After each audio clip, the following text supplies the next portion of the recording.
See, when a child is handicapped, either physically or even mentally, a child is not suffering. Parents are suffering, isn't it? A child is incapable, but not suffering. Have you noticed this?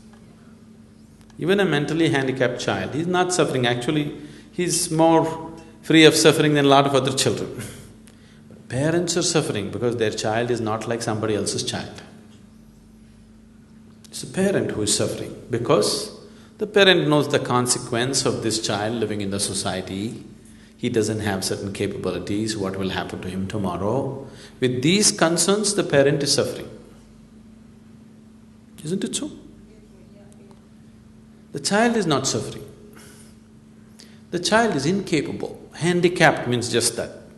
Handicapped, the word itself says that. So, a handicap has come. Why? A certain manufacturing defect, that's what you're talking about, isn't it? All this may sound very brutal to you, the way I'm talking. It's very brutal. But I didn't create this brutality. Life is like this, isn't it? Yes? Your creator is brutal, I'm only explaining his brutality. I'm bringing clarity to his brutality. I did not create this brutality, isn't it? Yes or no? Yes. Somebody is born with half a brain, I didn't create it. But if you are saying this is the work of the creator, this is creator's brutality.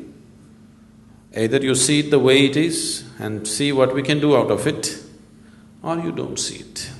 Today, we no more call them as handicapped children, we call them special children. They're special because they're not like other children, they're different. That's a good way to look at it. They're special children.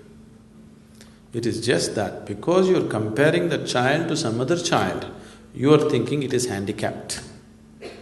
Otherwise, it is a special child. Suppose, do you know, you're printing currency notes. All 100 rupee notes are supposed to be one way except the number. But 100 rupee note went crazy like this. Do you know a collector would pay a million rupees to buy that 100 rupee note? It's a special currency note, a freaky one. You can't buy anything out of it. But still it is a special currency note. This is just like this. A child, something has gone, not the way it should go normally, it's gone some other way. You don't have to make everything into suffering, that's what I'm saying. People who have normal children, who have all their limbs and everything in place, are they not suffering? Because the child is not listening to what you think they should do, you will suffer, isn't it? So your suffering has nothing to do with the handicap, nothing to do with well-being. Your suffering is just that if anything happens that you think should not happen, you will suffer. Or in other words, you want the whole existence to happen the way you think it should be. It will never be so. In what form it comes to you, it doesn't matter. It comes to you in the form of a handicapped child, it comes to you in the form of a ruined business, it comes to you in the form of death, sickness. Which way it comes, it doesn't matter. But your demand is just this. Existence should happen according to your will. It will not happen that way. Then what do you do if it doesn't happen? How do you deal with it if it doesn't go according to your will?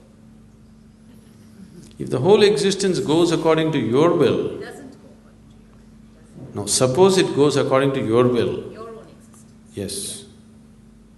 The whole existence goes according to your will, Seema. Where should I go?